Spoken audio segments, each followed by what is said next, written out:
The 12th pick in the 2007 NFL Draft, the Buffalo Bills select Marshawn Lynch. Now, as opposed to when the Saints have the ball. Oh, look at this run. What a run. Marshawn Lynch still on his feet. Has blockers now. He's dancing his way for the touchdown. Got Marshawn Lynch in the backfield. You've got a guy that's been borderline unstoppable in this part of the field. I can't believe the call.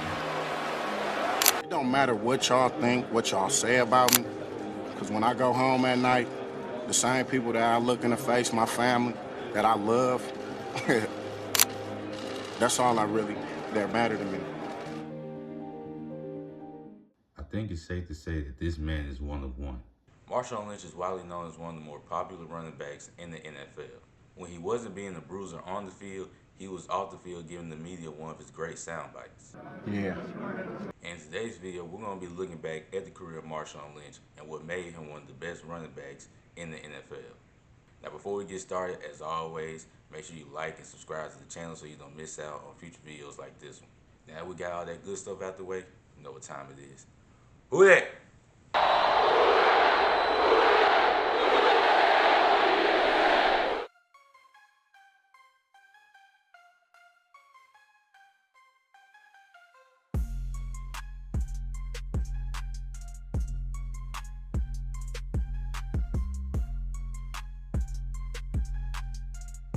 What's new, IJ crew? It's your boy IJ here. And today we're going to be looking back at Beast Mode, man. One of the best running backs to ever do it. And personally, one of my favorite running backs to ever play the game. But before we get into his NFL career, it's only right that we look back at his high school days and his college days. Marshawn Lynch was born and raised in Oakland, California, and he attended Oakland Technical High School.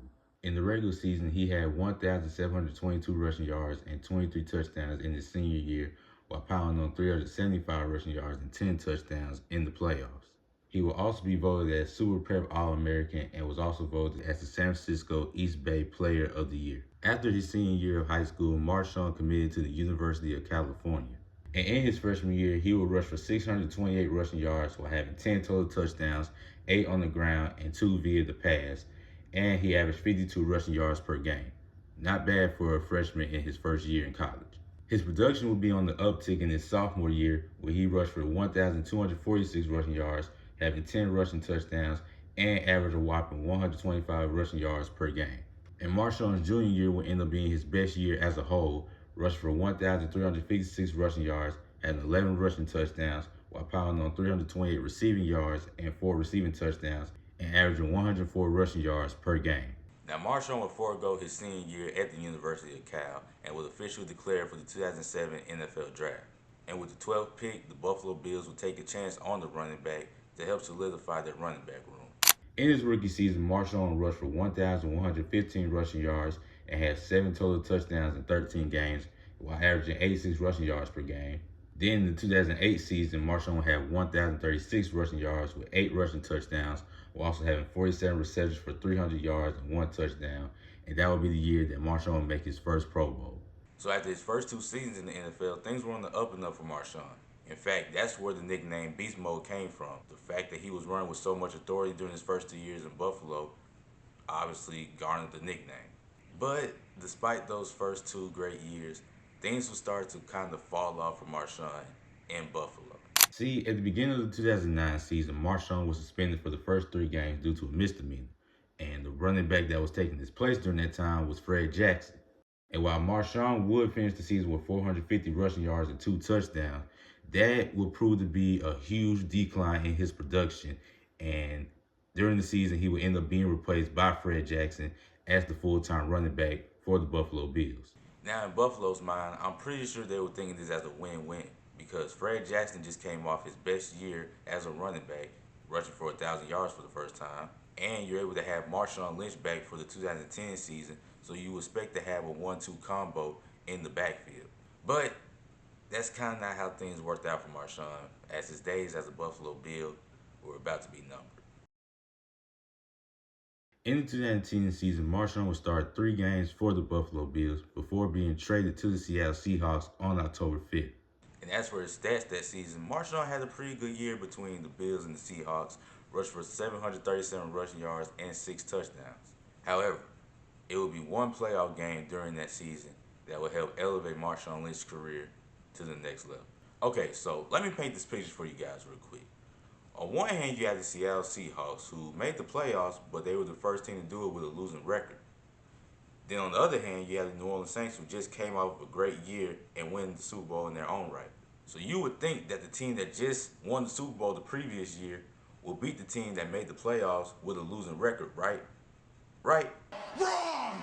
Actually, no. The opposite happened. The Saints would go on to be upset by the Seattle Seahawks in the wildcard round that year. And it was one play that ultimately made the huge difference in that whole game. Roll the clip. Now, as opposed to when the Saints have the ball. Marshawn Lynch.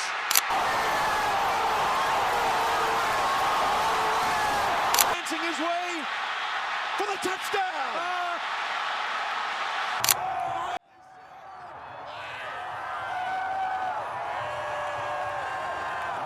That rushing touchdown not only proved to be pivotal for Marshawn Lynch's career, but it was also a turning point for the Seattle Seahawks as a franchise. In 2011, Marshawn would have 1,204 rushing yards for 12 touchdowns, which led to him making his second Pro Bowl at the time. And then in the 2012 season, Marshawn would have a breakout year, rushed for 1,590 rushing yards with 11 rushing touchdowns, while making the Pro Bowl and making the first team All-Pro. The 2013 season proved to be another good year for Marshawn, as he rushed for 1,257 rushing yards and had 12 rushing touchdowns. But this year was great for the team as a whole, as they would go on to blow out the Denver Broncos in the Super Bowl. Now, so far in Beast Mode's career, he's one of the best running backs in the NFL, and the Seattle Seahawks are one of the best teams in the NFL as a whole. And with the 2014 season on the horizon, it looked like Beast Mode was just going to keep being Beast Mode, and the Seahawks were going to continue their reign of terror on the NFL. Marshawn Lynch would go out and have 1,306 rushing yards and 13 rushing touchdowns in the 2014 season, while also having 37 receptions for 367 receiving yards and 4 receiving touchdowns. Now, the Seahawks would run the table in the playoffs that season, as they would go on to beat the Minnesota Vikings due to Blair Walsh and his missed kick, beat the Carolina Panthers, who were on the up and up at that time, and they would go on to beat the Green Bay Packers in a great game in the conference championship round in overtime. So now the stage was set. The Seahawks would take on the New England Patriots in a game where the Seahawks were looking to make history as one of the few teams to go back-to-back in Super Bowl wins.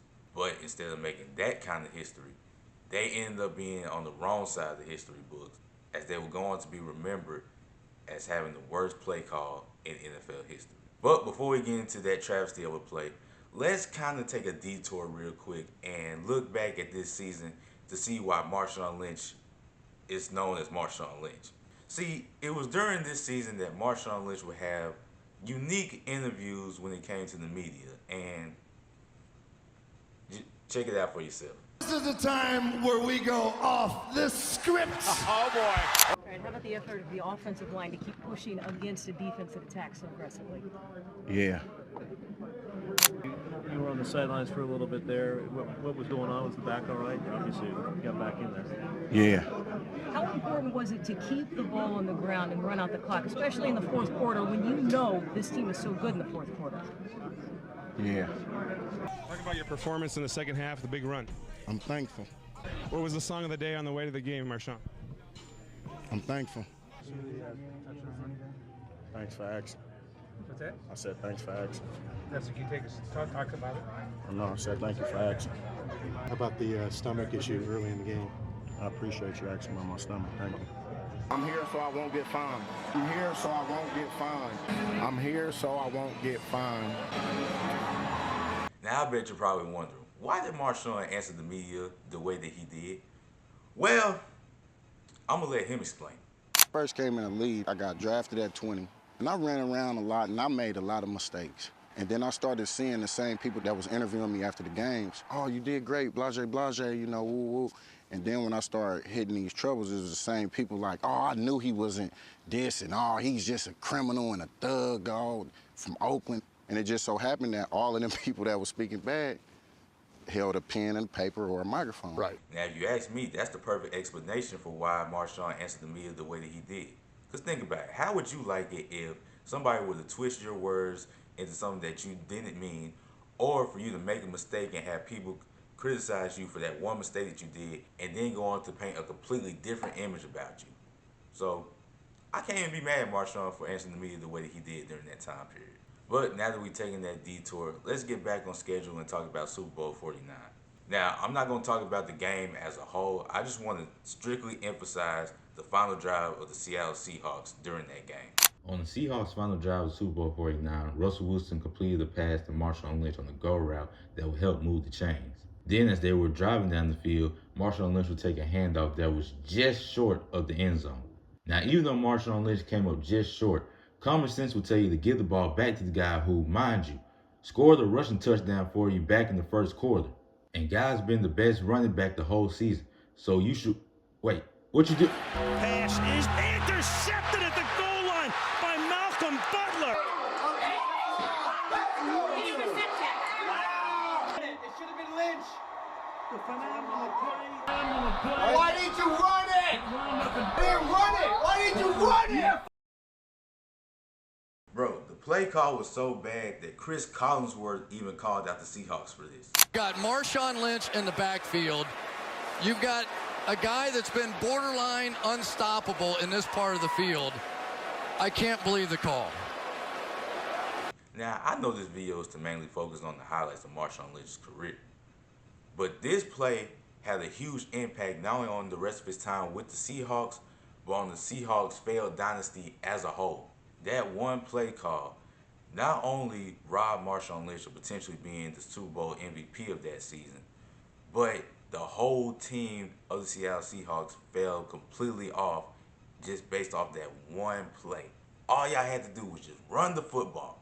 All y'all had to do was just run the ball. What? Run the ball. Now, the 2015 season proved to be the end of an era for Marshawn Lynch and the Seattle Seahawks, only playing in 7 games due to needing surgery for a sports hernia, as he only piled up 417 rushing yards for 3 touchdowns. Then, once the 2015 season concluded, Beast Mode decided that it was time to give it up. And yeah, that's the career of Marshawn Lynch, and was that he came back. What do you mean he came back? To the Raiders? Gentlemen, my bad.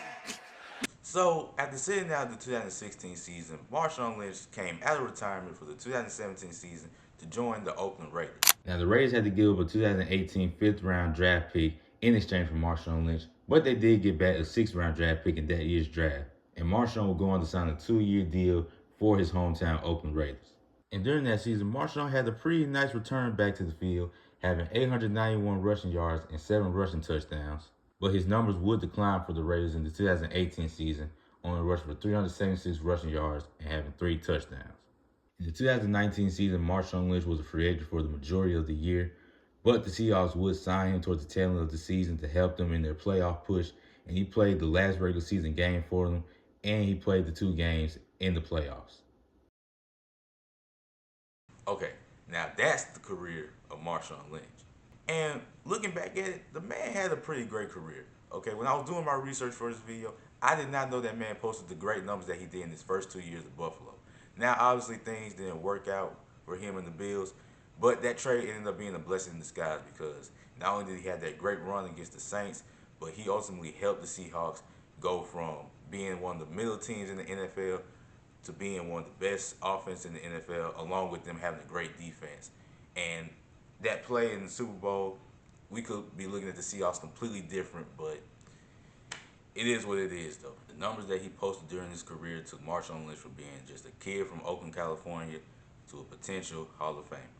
And yeah, that's the video. Appreciate you guys for tuning in and watching. Again, make sure you like and subscribe to the channel so you don't miss out on future videos like this one. And as always, KGF, keep God first.